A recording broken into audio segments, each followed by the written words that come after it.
जिनको मैं जितना जान पाई, लेकिन मैं उनको उनकी ज़बानी बताना चाहती हूँ। मैं राधा, मेरी रूह अपने उस मृत शरीर को देख रही है। कई बार आपके लाइफ पाथ में आपको कुछ ऐसे लोग मिलते हैं जिनके बारे में शायद आप पूरी तरह से तो नहीं जान पाते, लेकिन ऐसा लगता है कि उनकी स्टोरी जो है वो एक अनटोल्ड स्टोरी की तरह रह गई। शायद उनको अगर कोई अच्छे से समझ पाता तो जैसे दुनिया उनको देखती है वो कुछ डिफरेंट होता। आपको भी ऐसे लगता है? मेरी लाइफ में एक ऐसे ह्यूमन जिनको मैं जितना जान पाई, आज मैं उनकी एक कहानी शुरू करने वाली हूँ। कहानी मैं अपने पर्सपेक्टिव से नहीं रखना चाहती, लेकिन मैं उनको उनकी ज़बानी बताना चाहती हूँ कि अगर वो अपनी कहानी खुद बयां करती तो वो कैसे करती। उनकी ज़िंदगी के जितने चैप्टर्स मुझे पता हैं मैं उनको आज आपके साथ साझा कर रही हूँ। हो सकता है ये स्टोरी थोड़ी लंबी हो जाए तो मैं इसको चैप्टर्स में डिवाइड कर दूँगी, सो दैट हम उसको एक ही स्ट्रेच पे न देखकर टुकड़ों में देख सकें। चलिए शुरू करें।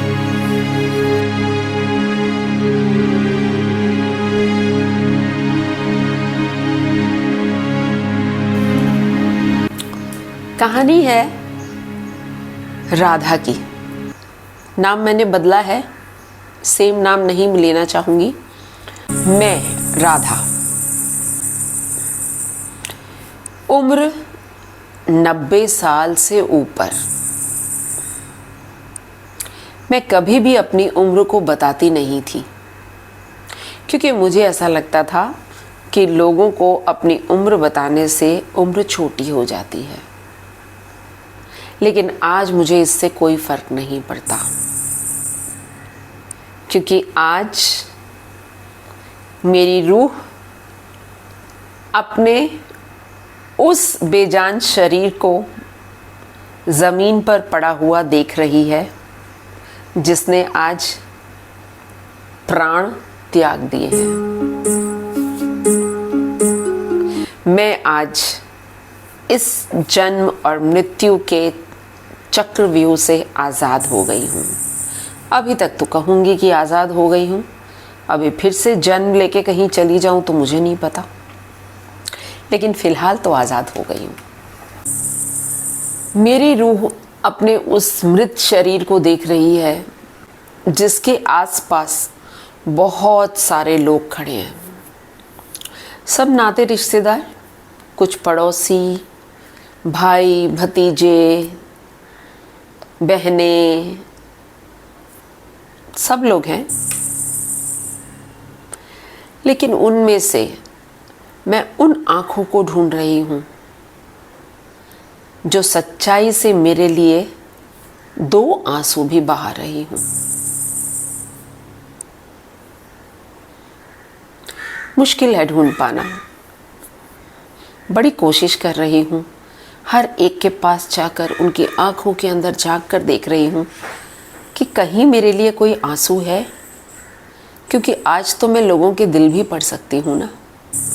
जब तक जिंदा थी तब तक तो नहीं पढ़ सकती थी, आज मैं लोगों के दिल भी पढ़ सकती हूँ।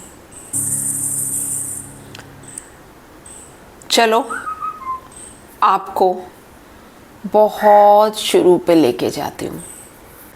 मेरा जन्म हुआ भारत के उस कोने में जो आज पाकिस्तान में है, और पार्टीशन के बाद मैं अपने माँ बाप और भाई बहनों के साथ दिल्ली में आ गई। इनिशियली कैंप्स में आके हम लोग रहे, जैसे सब लोग रेफ्यूजीज़ आके रहे थे। धीरे धीरे गाड़ी पटरी पर दौड़ने लगी, मकान लिया, बनाया माँ बाप ने, और हम सब 7-8 भाई बहन उसके अंदर रह रहे थे। मैं भाई बहनों में सबसे बड़ी थी।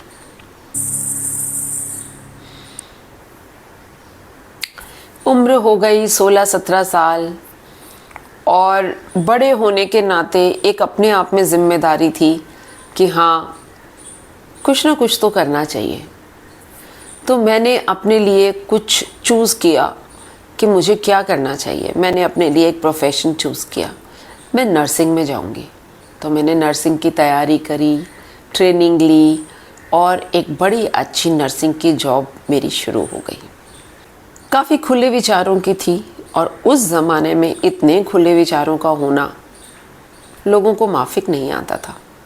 घर वालों के लिए भी आप अपनी पसंद के किसी से शादी करना चाहते हैं, ये बात इतना आसान नहीं था उन लोगों को समझाना।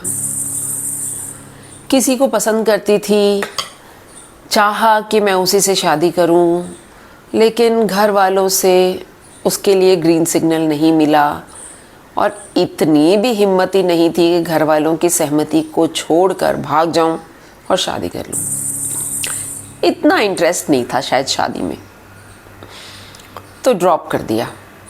शादी का आइडिया बहुत ही यंग एज में ड्रॉप हो गया। तो जब शादी का आइडिया ड्रॉप हो गया तो ज़िंदगी में क्या बचा? नौकरी, पैसा कमाओ, खूब सारा ऐश करो। लेकिन ऐश क्या सिर्फ मेरी थी? पैसा मैंने खूब कमाया।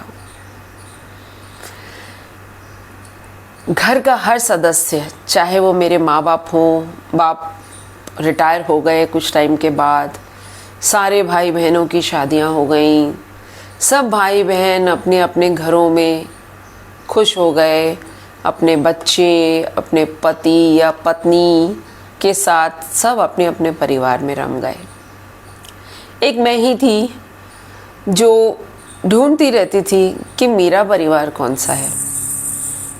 माँ बाप वो भी अपने पोते पोतियों नाते नातियों में ज़्यादा इन्वॉल्व हो गए थे। ऑब्वियसली कहते हैं ना, मूल से सूद प्यारा होता है, तो मैं तो मूल थी ना, सूद तो थे नाते नाती पोते पोतियाँ। तो जब वो आ गए तो मेरे को जो वो एक अदद माँ बाप का प्यार मिला करता था, वो भी जो था बटा हुआ प्यार, 7-8 भाई बहन थे, तो वो भी बहुत ही थोड़ा रह गया।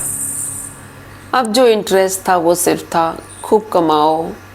खूब कमाती थी, उड़ाने के लिए एक जने पे क्या खर्चा करूँगी। मेरा रहना सादा, मेरा खाना पीना शौक था, मटन चिकन सब खाती थी, लेकिन इतना भी कोई खर्चा नहीं था उस पर। पहनावा बहुत ही सादा, सूती कपड़े डालना और हाथ में एक डिज़ाइनर बैग भी नहीं। उस टाइम पे कहाँ डिज़ाइनर बैग होते थे, एक नॉर्मल सा थैला लेके निकल पड़ती थी। और आप कहो कि जी ऑटो पकड़ के या टैक्सी पकड़ के कहीं चली जाऊंगी, ना जी, बड़ी कंजूस थी। बांटने को सबको बांट दूं पैसा, लेकिन खुद जब जाना होगा तो बसों के धक्के खाते हुए जाती थी। तो चलो आज की कहानी यहाँ ख़त्म करते हैं, दूसरे चैप्टर में फिर से बात करती हूँ।